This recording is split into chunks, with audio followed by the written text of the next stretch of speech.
আলহামদুলিল্লাহ ভাই, ভালো আছি। আপনি ভালো আছেন? আলহামদুলিল্লাহ মুরব্বী।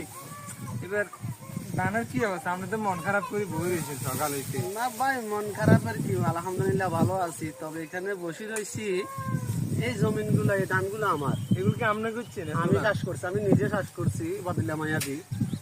ওই প্রতিদিন বসে থাকি, অন্য কোনো কাজ কাম নাই আমার। এই ধানের আলে বসে থাকি, ঠিক আছে বুঝছেন না?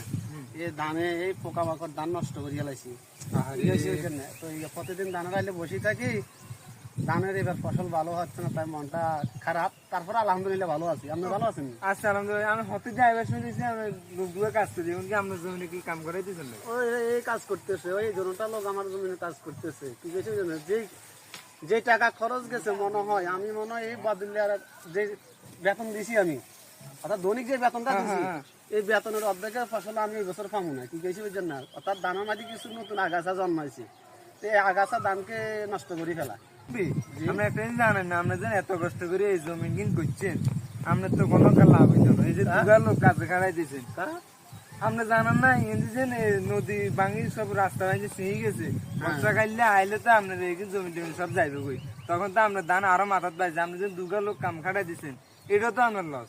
ওই কিন্তু বেশি গেছে, আপনি কই দিচ্ছেন না? ও মা, আপনার ইন্টি